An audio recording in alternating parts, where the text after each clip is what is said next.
I'm Madison Carter, 34, sitting alone at a table set for 12 in Auberge, the most exclusive restaurant downtown. My phone glows with a message that burns. You're not exactly a priority right now.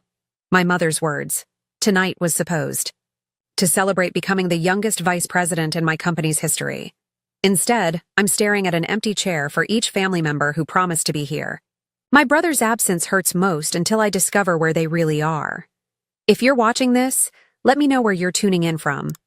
Hit subscribe if family disappointment feels familiar, and stay to see what happens when you finally realize your worth isn't determined by those who should love you most. Growing up in the Carter household meant understanding your place in the family hierarchy early. Our family photos tell the story better than words ever could. In every Christmas portrait, every vacation snapshot, and every graduation picture, you'll find me at the edge, a half-smile frozen on my face, while my brother Derek occupies the center, flanked proudly by our beaming parents. I used to wonder if the photographer instructed me to stand aside, or if I gravitated there naturally, knowing my place. Birthday celebrations in our house might as well have been held on different planets. Derek's birthdays were events that required months of planning. His 16th featured a backyard concert with a local band my father hired. His 21st shut down our favorite restaurant with an open bar that cost more than my first semester of college. My birthdays? They were afterthoughts, often remembered days late with a hasty card and whatever gift my mother could find during her lunch break. We're just so tired from Derek's baseball tournament, they'd explain, missing my debate team finals where I took state championship. We can't make it to your honor society induction. Your father has an important golf game with Derek. These excuses became so familiar I stopped hearing the words and just nodded, understanding the unspoken truth. Some children are worth showing up for, and others aren't.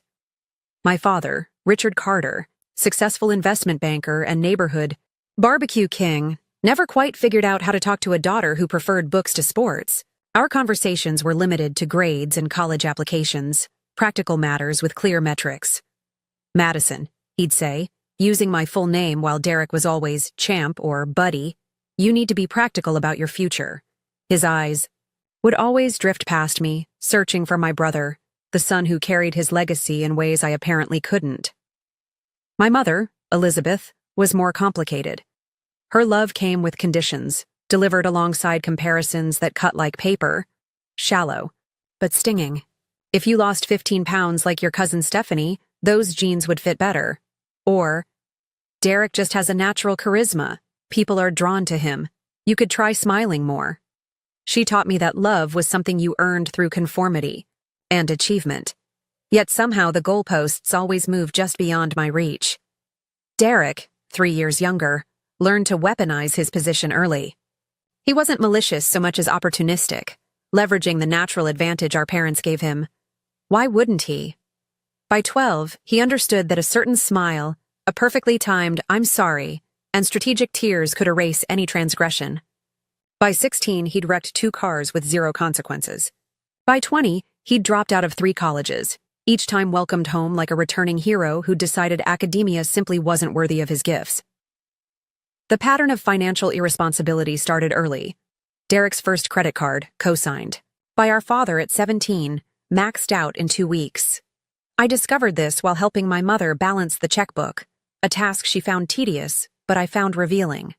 That same month, I'd been told my request for $500 for a student leadership conference was extravagant and unnecessary.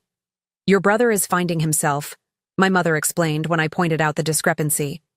He needs room to explore. You've always been so self-sufficient, Madison. Self-sufficiency, the curse of the reliable child.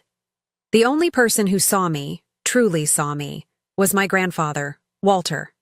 My mother's father, a retired English professor with kind eyes and hands perpetually stained with garden soil. He'd lost my grandmother early and raised my mother alone, perhaps explaining her desperate attachment to male attention and approval. Maddie, he'd say, using the nickname no one else bothered with. That mind of yours is a temple. Don't let anyone convince you to diminish yourself. In his modest home, crowded with books and smelling of pipe tobacco and Earl Grey tea, I found refuge every Wednesday and Sunday. He attended every debate, every award ceremony, every milestone my parents missed. When I was accepted to college, with a partial scholarship, it was Grandpa Walter who drove me to campus, who helped furnish my dorm room, who slipped me an envelope containing $2,000, his poker winnings saved over years, he confessed. For emergencies or for joy, he instructed. Don't tell your mother. I never did. His passing during my junior year shattered something fundamental in me. The funeral was brief, practical.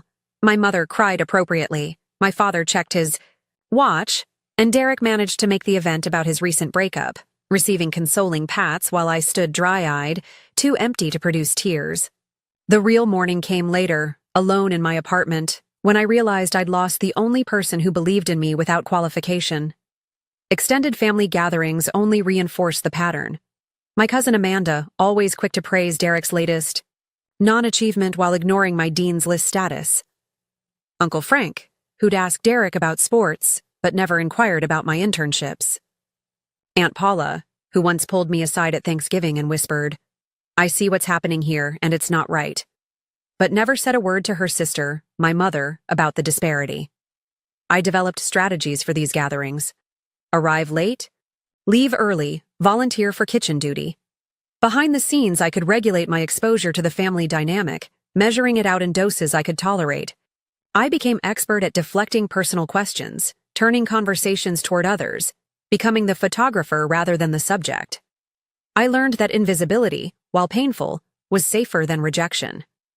By 25, I had mastered the art of expecting nothing. Every disappointment was anticipated, every slight predicted. It was a lonely way to live, but effective as armor. What I didn't realize was that I had internalized a dangerous lesson, that love was something I was inherently unworthy of receiving. College was my escape, but not in the traditional sense of wild parties and freedom. For me, education was salvation through achievement. While my parents paid Derek's full tuition at each new university he decided to try, I cobbled together my education through patchwork financing, the partial academic scholarship, federal grants, private loans, and 3 simultaneous jobs. Mornings at the campus coffee shop beginning at 5:30, afternoons at the library reference desk, and weekends waitressing at an upscale restaurant downtown. The schedule left little time for sleep, much less a social life, but it taught me something crucial. I could rely on myself completely. Each paycheck was a victory. Each semester completed without dropping out was proof that I didn't need the family support others took for granted.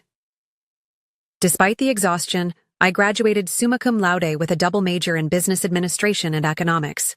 My parents attended graduation, arriving late and leaving early for Derek's intramural soccer game. My mother hugged me briefly, commenting that my graduation gown made me look washed out. My father handed me an envelope containing $100 and practical advice. The job market's tough. Don't be too picky. My entry into the corporate world began at Meridian Financial Solutions, a mid-sized firm with potential for growth. I started in the most junior position possible, essentially a glorified coffee fetcher and copy maker.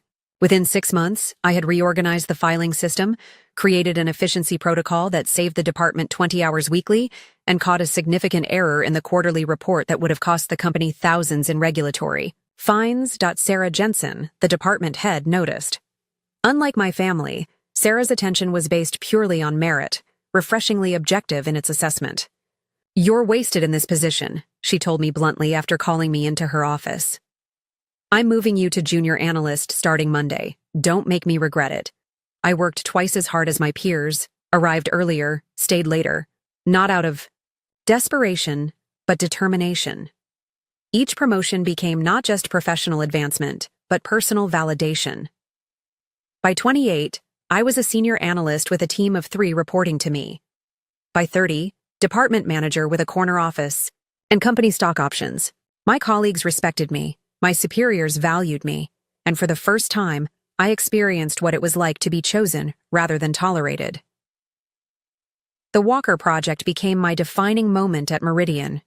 A high-profile client with billions in assets was threatening to take their business elsewhere after 3 consecutive quarters of underperformance. The account was toxic, Everyone knew it. And senior management was quietly looking for someone to take the fall when it inevitably collapsed. "I'll take it," I said during the executive meeting, surprising even myself with the declaration. The room fell silent, expressions ranging from relief to pity. They were handing me professional suicide, and I was volunteering.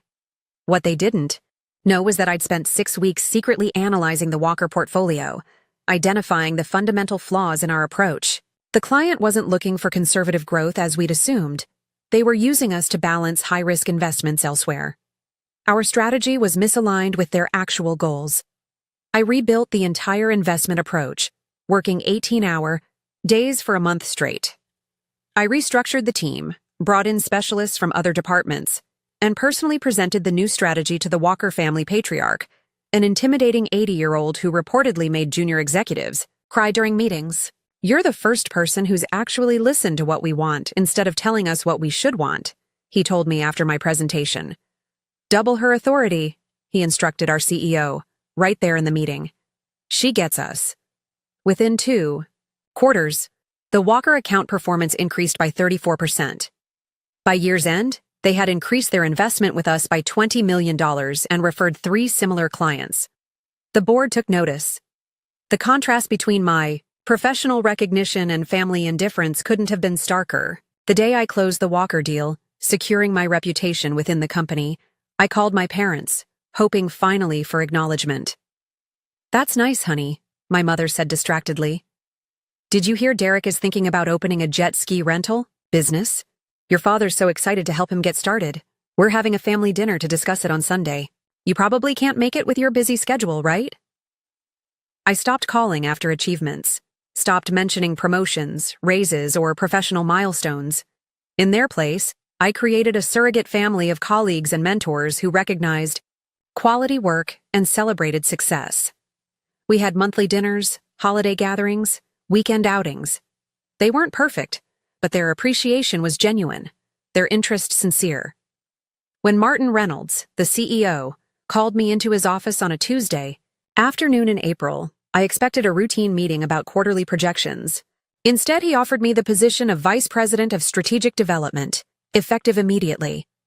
At 34, I would be the youngest VP in company history, with a salary increase of 65% and an equity stake in the firm. "You've earned this, Madison," Martin said, using my full name with respect rather than distance. The board vote was unanimous. "We see big things in your future here." The validation was overwhelming. That night, alone in my apartment, I allowed myself something rare. Hope that this achievement, this undeniable success, might finally be enough for my family to see me. I planned the promotion dinner with meticulous care, as though perfect execution could guarantee the outcome I'd been seeking my entire life. I reserved the private room at Auberge, a restaurant with 3 Michelin stars and a 6-month waiting list. I called in a favor from a client who knew the owner to secure the reservation. I sent formal invitations to my parents, Derek, and extended family members who lived in town. I even hired a professional photographer to document the evening, evidence perhaps that this milestone had actually occurred, that it mattered enough to be preserved. The RSVPs came back quickly. "We wouldn't miss it," my mother texted. "So proud of our girl," my father's message read, the first time he'd used that possessive pronoun in relation to me in years. Derek sent a gif of champagne bottles popping. Cousins, aunts, and uncles confirmed attendance with enthusiastic messages. For one beautiful, foolish week, I allowed myself to believe that everything was about to change. The day of the dinner, I took a rare afternoon off work to prepare. Professional success had afforded me luxuries I once couldn't imagine. A personal shopper who helped select the perfect outfit, a tailored black dress that conveyed authority without sacrificing femininity, red-soled shoes that cost more than my first month's rent after college, a subtle diamond necklace that caught the light when I moved. The woman in my mirror looked successful, confident, worthy of celebration. I rehearsed my speech in the Uber. On the way to the restaurant, a carefully crafted 5 minutes that expressed gratitude without desperation, achievement without arrogance. I wanted to thank my family for their support, to tell them that this success was partly theirs, a gracious fiction I was willing to offer as olive branch. Auberge's private dining room looked exactly as I had envisioned. elegant without being. Ostentatious, 12-place settings of fine china and crystal, arrangements of white peonies and hydrangeas creating a sophisticated centerpiece. The champagne, vintage Dom Perignon, was chilling. I had arranged personalized menus, each guest's name embossed in gold at the top. Small gift bags waited at each place setting, Mont Blanc pens for the men, delicate silk scarves for the women, each with a handwritten note of appreciation. 6 o'clock arrived, the reservation time. I chatted with the maitre d' about wine pairings, tried not to check my watch. 6:15 came and went, then 6:30. The first text arrived at 6:45 from my cousin Amanda. "So sorry, Mads. Tyler has a fever, can't make it after. All. Rain check?" By 7, my uncle and aunt had also texted their regrets. A work emergency, unavoidable. By 7:15, 3 more cancellations had arrived, each with a different but equally urgent excuse. No word from my parents or Derek. I sat alone at the head of the table, sipping water, smiling reassuringly at the servers who passed with increasingly concerned glances. "They're just running late," I told the maitre d' who had come to inquire discreetly if I wanted to begin without my guests. "Family, you know how it is." At 7:30, I called my mother. No answer. I called my father, straight to voicemail. I texted both. "Are you on your way? Everything okay?" 7:45. The other diners in the main restaurant were deep into their meals. The chef had already prepared the first course, holding it as long as possible before quality would be compromised. At 8 o'clock, as I was considering whether to eat alone or simply pay for the unused reservation and leave, my phone lit up with my mother's text. "Sorry, Madison, but we can't make it tonight. Derek needs our support with a business opportunity that came up suddenly. You're not exactly a priority right now. You understand? You've always been the independent one." I read the message 3 times, each time hoping the words might rearrange themselves into something less hurtful. They didn't. The phrase, "not exactly a priority," echoed in my head, accompanied by a physical sensation like ice water flooding my chest, making it difficult to breathe. I set my phone down carefully, as though it might explode. My hands trembled slightly, and I pressed them flat against the white tablecloth to steady them. A memory surfaced.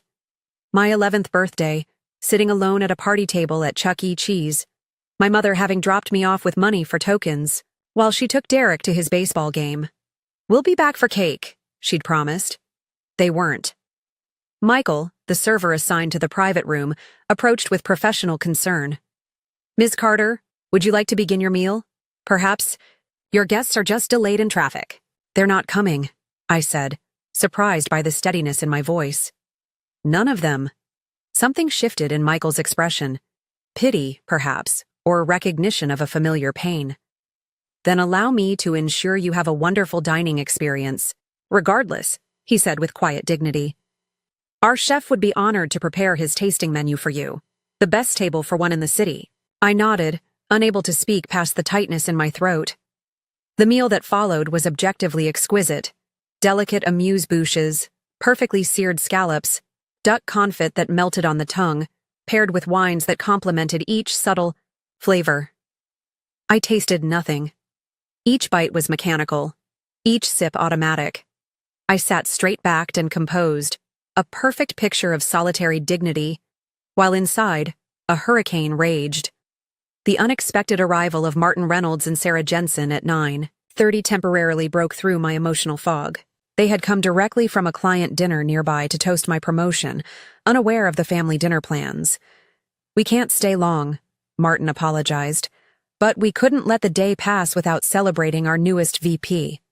Sarah, never one for sentimentality, looked around the empty table with shrewd assessment. "Family couldn't make it?" "Something came up," I said simply. She nodded, understanding perfectly. "Their loss. We're lucky to have you, Madison. Not everyone recognizes exceptional when they see it." They stayed for 15 minutes, just long enough for a champagne toast and genuine congratulations. Their brief presence was like oxygen, allowing me to breathe again, reminding me that in some corners of my life, I mattered. After they left, I declined dessert and asked for the check. Michael brought it discreetly, along with a boxed slice of chocolate torte. "On the house," he said kindly. Congratulations on your promotion. The bill totaled $1,980. I added a 30% tip without blinking and signed the credit card slip with a steady hand. The amount represented 2 months of mortgage payments on my condo, the equivalent of 1 month of the mortgage payments I had been making for my parents' house for the past 3 years. Thank you for your kindness tonight, I told Michael as I gathered my things. It meant more than you know. Outside, in the privacy of my car, I finally allowed the tears to come, silent and hot, streaming down my face as I stared at the steering wheel. Not tears of sadness exactly, but of clarity, of recognition, of seeing finally what had always been true but too painful to acknowledge. I wasn't part of my family. I was its utility, its safety net, its reliable resource, but never its priority, never its celebration, never enough. After composing myself enough to drive, I headed home to my downtown condo, the 15-minute journey passing in a blur of streetlights and silence. Home was my sanctuary. Modern, minimalist, every item chosen with purpose. No clutter, no excess, everything in its place. The opposite of the chaotic family home I'd grown up in.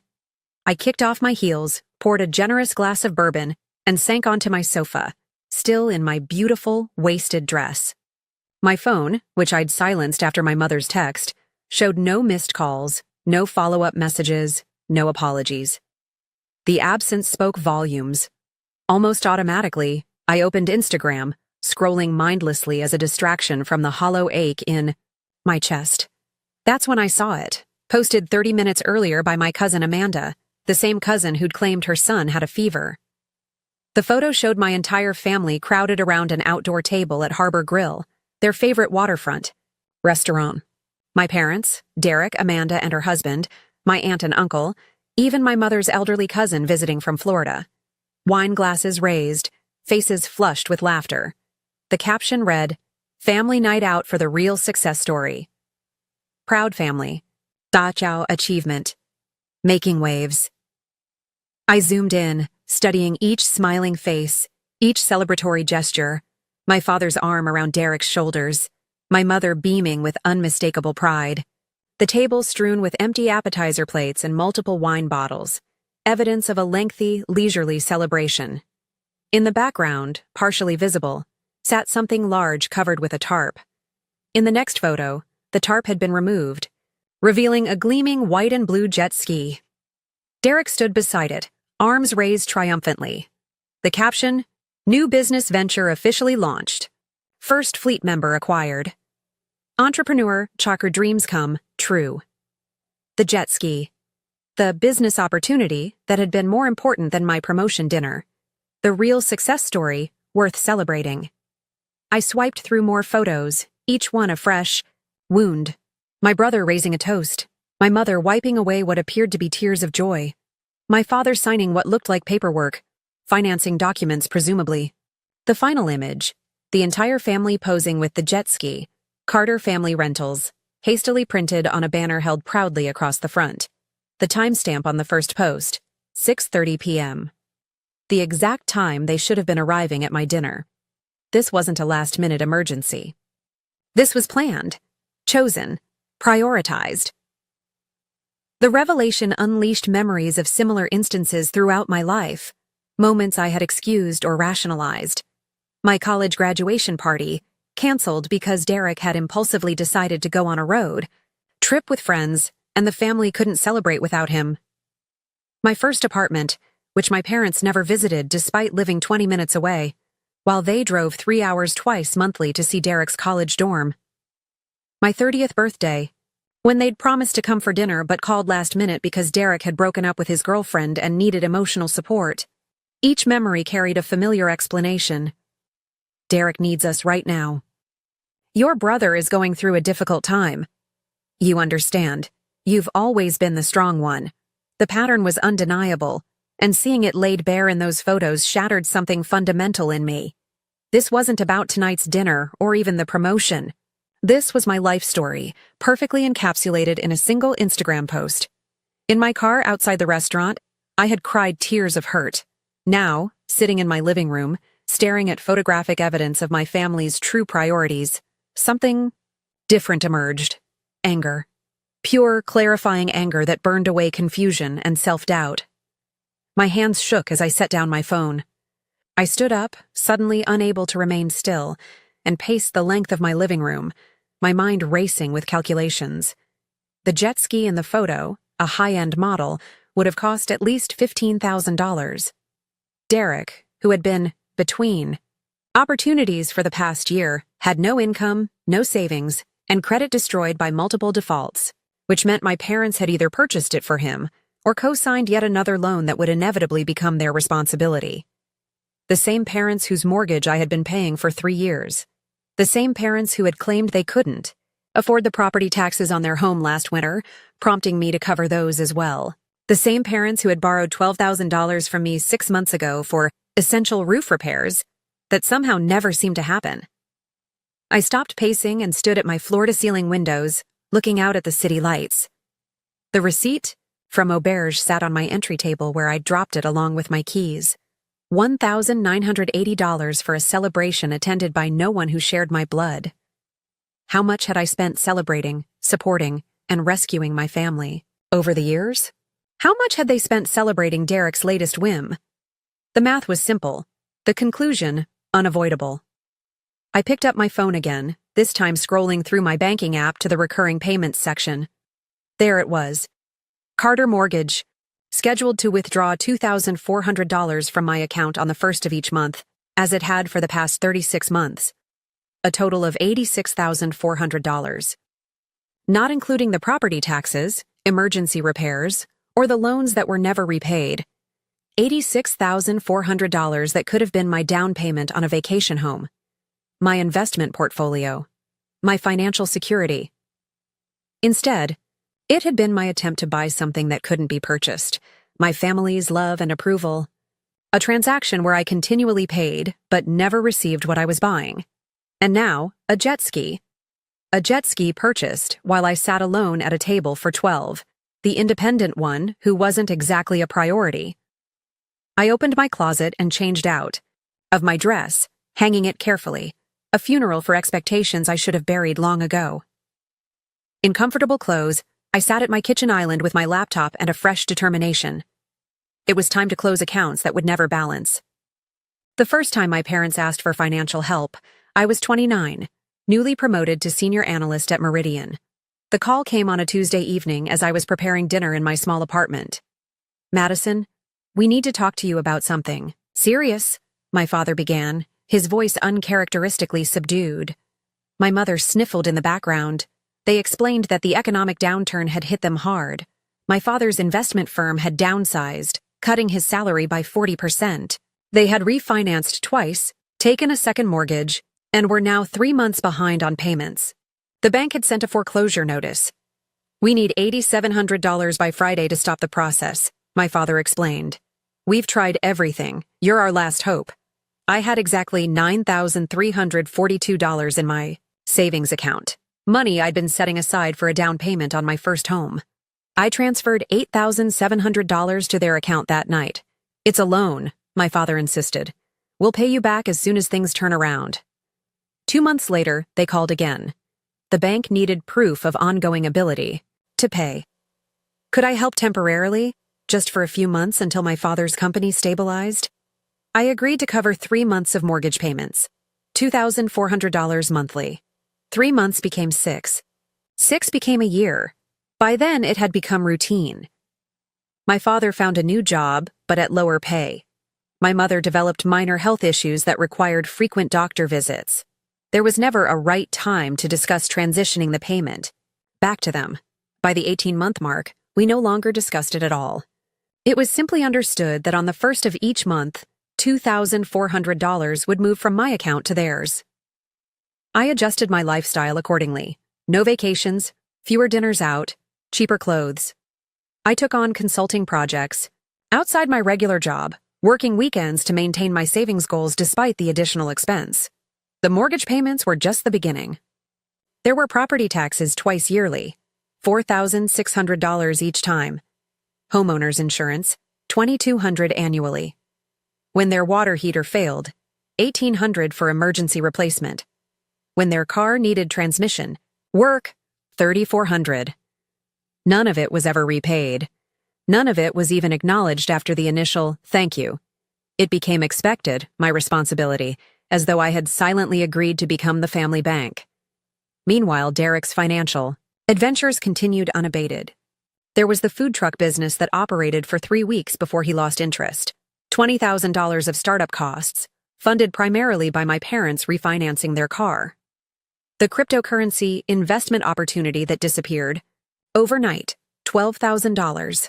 Source unknown but suspicious timing after I had lent my father $15,000 for portfolio diversification.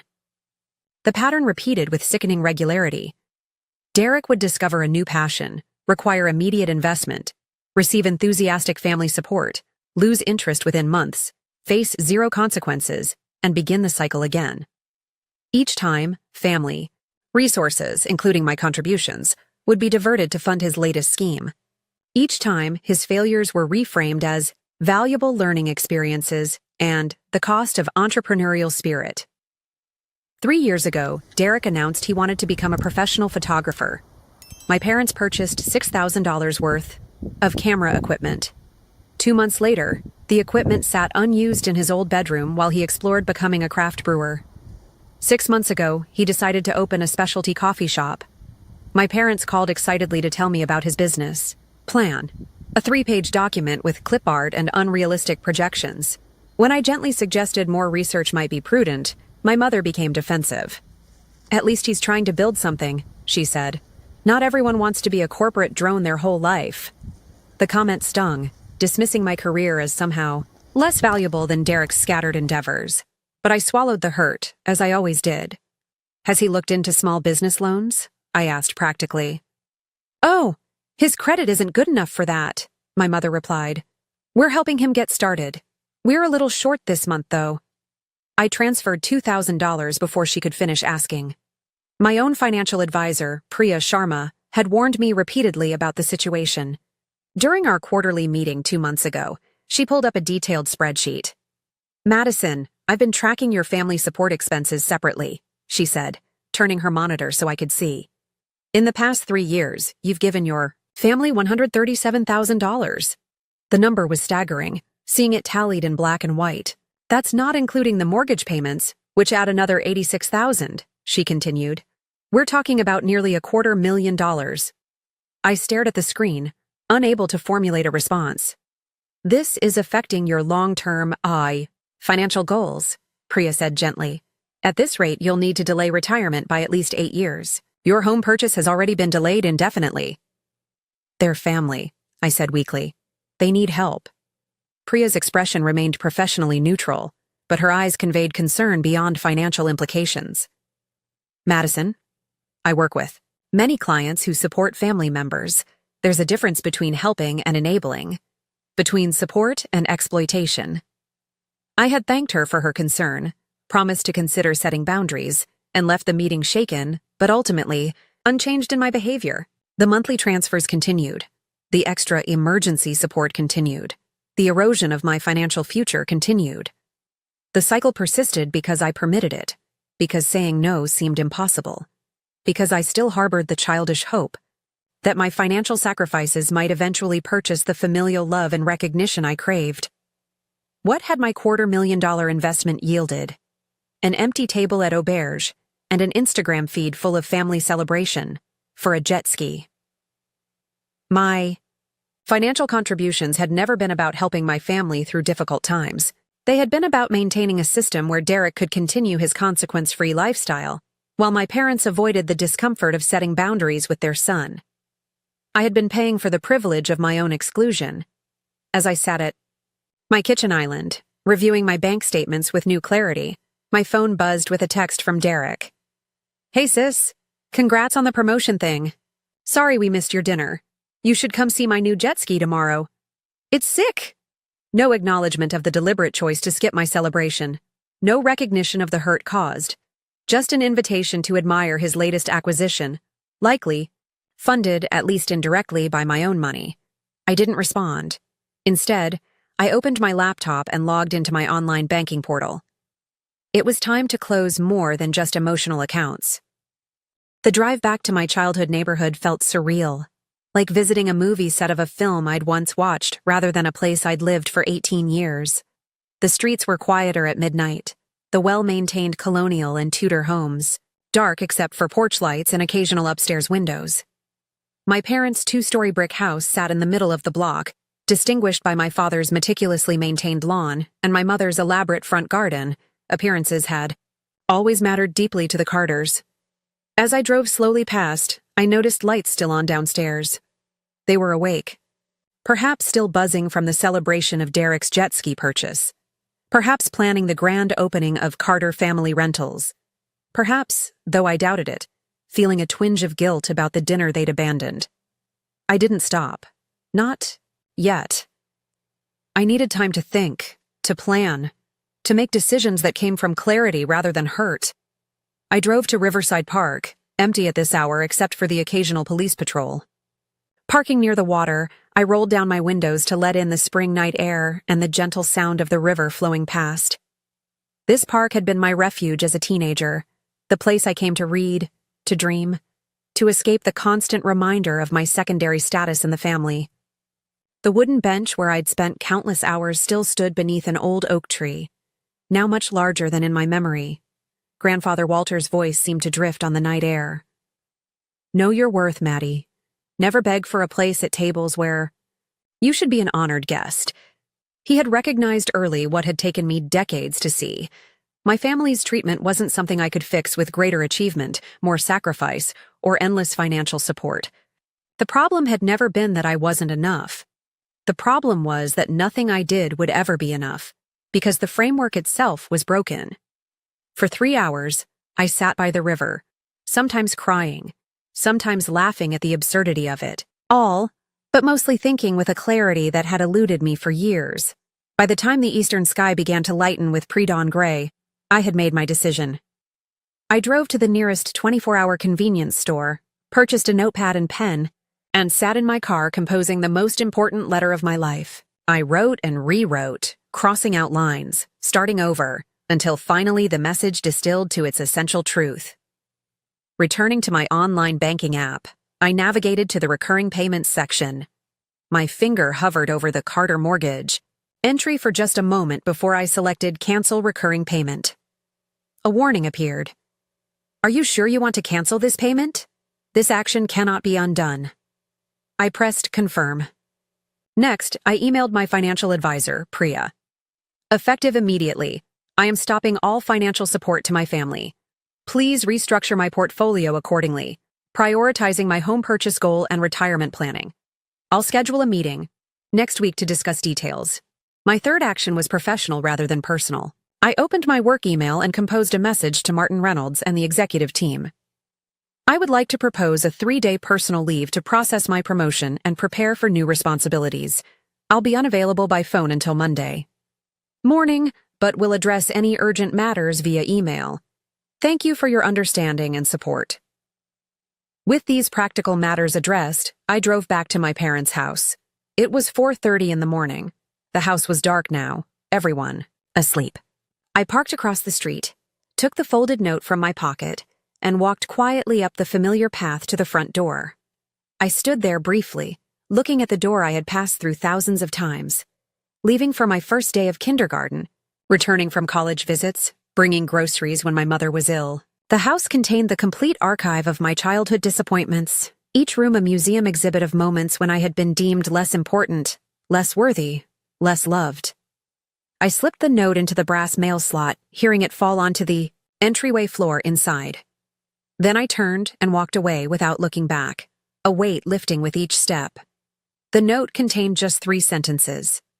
I have canceled the mortgage payments I've been making for the past 3 years. Let Derek pay it with his jet ski money. Do not contact me until you're ready to build a relationship that doesn't involve my checkbook. Back in my condo, I turned off my phone, drew the blackout curtains, and fell into the first truly peaceful sleep I'd had in years. No anxiety about family expectations, no guilt about boundaries, no responsibility for adults who should have been taking care of themselves, and, once upon a time, of me. I slept for 10 uninterrupted hours, when I finally turned on my phone, at 3 in the afternoon, the notification screen filled instantly. 82 missed calls, 47 voicemails, 94 text messages. My mother had called 28 times, my father 34, Derek 14. The remaining calls came from extended family members, likely recruited to pressure me after my parents' attempts failed. I didn't listen to the voicemails or read the texts. Not yet. Instead, I ordered delivery from my favorite restaurant, opened a bottle of good wine, and began researching properties in my target neighborhood. For the first time in 3 years, my full salary was my own. For the first time in my life, my priority was myself. The calls continued throughout the evening and into the next day. The tone of the text messages, which I glimpsed on my lock screen without opening, evolved from confusion to anger to panic to bargaining. My favorite was from Derek. "Don't punish Mom and Dad because you're jealous of my business success." On the third day, I finally listened to select voicemails and read some of the texts, curious rather than anxious about their content. They followed a predictable pattern. Denial. There must be some misunderstanding. Anger. After all we've done, for you, this is how you repay us? Guilt. Your father had chest pains from the stress you've caused. Bargaining. Let's talk about a payment plan that works for everyone. Threats. If you don't call back immediately, don't expect to be part of this family. The last one almost made me laugh. When exactly had I ever truly been part of this family? What was notably absent from any message was acknowledgement. No one mentioned the abandoned dinner. No one apologized for celebrating Derek's jet ski purchase instead of my promotion. No one recognized the years of financial support I had provided without complaint. The fundamental dynamics remained unchanged. I was expected to give, they were entitled to take, and the arrangement was not open for discussion, except I had changed the rules. And for the first time in our family history, I held the power. 1 week after leaving the note, I agreed to meet my parents at a neutral location, a coffee shop downtown, far from both their home and my condo. I arrived 15 minutes early, selected a table in the corner with good sightlines to the door, and ordered a black coffee. When they entered precisely on time, I barely recognized them. My father, always meticulous in appearance, looked rumpled and gray. My mother, who normally wouldn't check the mail without full makeup, wore only traces of hastily applied lipstick. They scanned the cafe anxiously until they spotted me, then approached with the caution of people unsure of their welcome. "Madison," my mother began before even sitting down, "this has gone on long enough. You've made your point." "What point would that be?" I asked calmly, motioning for them to sit. My father cleared his throat. "Look, we understand you were upset about the dinner. We should have been there. But cutting us off financially without warning was extreme and, frankly, cruel." Was it as extreme as sitting alone at a table for 12 while my entire family celebrated Derek's jet ski purchase? I kept my voice level, my hands steady around my coffee cup. Or as cruel as telling me I wasn't exactly a priority after I'd spent 3 years paying your mortgage? My mother flushed. That was poorly worded. I was stressed that night. "I'm not here to argue about word choice," I said. "I'm here to establish new parameters for our relationship moving forward." My father leaned forward, businessman to businessman. "Madison, be reasonable. We have a mortgage payment due next week. The bank doesn't care about family disagreements." "You're right," I agreed. "The bank cares about money, which is why I paid it reliably for 36 months. Now it's your turn again. Or Derek's, since he's the entrepreneurial success story." My mother's expression hardened. "He's trying to start a business. He can't possibly cover our mortgage." Neither could I at his age, I pointed out. "Yet somehow, I managed not only my own expenses but yours as well. Interesting how capacity expands when necessity demands it." "So that's it? You're just abandoning us to financial ruin because of one missed dinner?" My father's voice rose slightly. "This isn't about the dinner," I said, surprised by the genuine pity I felt for them. The dinner was just the moment I finally saw clearly what's been happening for years. This is about 34 years of being treated as less valuable than Derek, of having my achievements dismissed while his failures are celebrated, of being exploited financially while being excluded emotionally. That's not fair, my mother protested. We love you both equally. Perhaps you believe that, I said gently. But your actions have told a different story my entire life, and I'm no longer willing to fund my own exclusion. I placed a folder on the table. This contains documentation of every dollar I've given you over the past 3 years. The total is $231,487.36. I'm not asking for repayment. Consider. It closed. My father opened the folder, his face paling as he flipped through the meticulously organized records. What happens now? My mother asked quietly, the first genuine question of the conversation. That depends on you, I replied. I'm open to building a new relationship based on mutual respect and healthy boundaries. I'm even open to helping with truly unexpected emergencies in the future, though not regular expenses. But I need acknowledgement of the past and commitment to change moving forward. And if we can't afford the mortgage without your help, my father asked, then you have the same options as any other homeowner in financial difficulty. You can downsize, refinance, take in a tenant, or have Derek contribute. Adults find solutions to their problems rather than transferring them to others. They didn't. Like my answer, that was evident in their expressions, but for once, they were confronting reality rather than expecting me to magically resolve it. That meeting was 6 months ago. The transition hasn't been smooth or simple. My parents did ultimately sell their house, moving into a smaller condo they can actually afford. Derek's jet ski rental business failed within weeks, surprise. But he's actually working a steady job for the first time in his life. Financial necessity can be an effective teacher. Our family relationships remain strained, but are slowly evolving into something more honest. We meet monthly for dinner, Dutch treat, always, and are learning to communicate as equals rather than as benefactor and beneficiaries.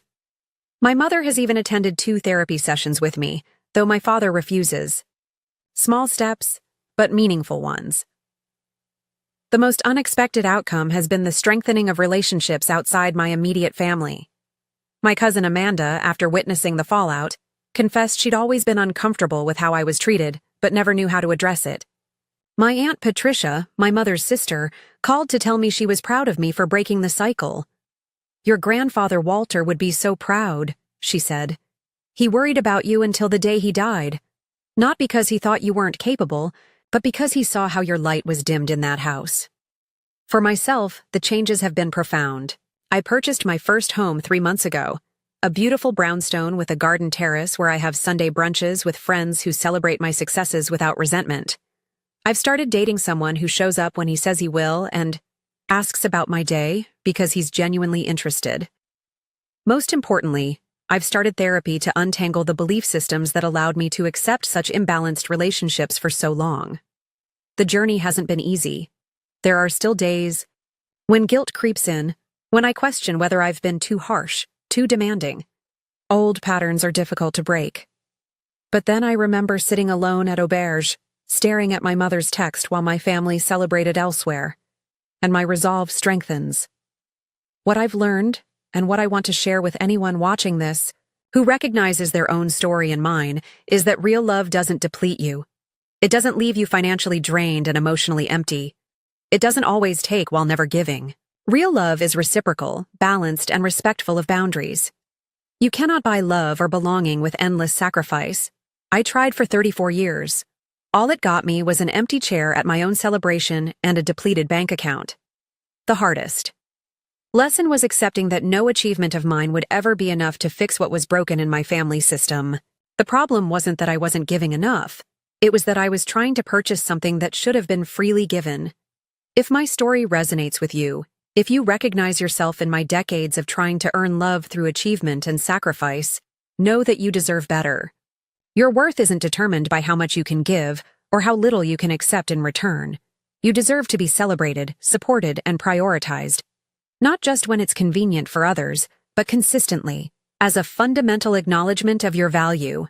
Have you ever found yourself giving more than you receive in relationships? What boundaries have you established to protect your well-being? Share your experiences in the comments below. And if this story helped you recognize patterns in your own life, please hit the like button and subscribe for more content about healing from family dynamics and building healthier relationships. Remember that it's never too late to prioritize yourself. Sometimes it's the only way to teach others how to truly value you. Thank you for listening to my story. Wishing you the courage to know your worth and the strength to honor it every single day.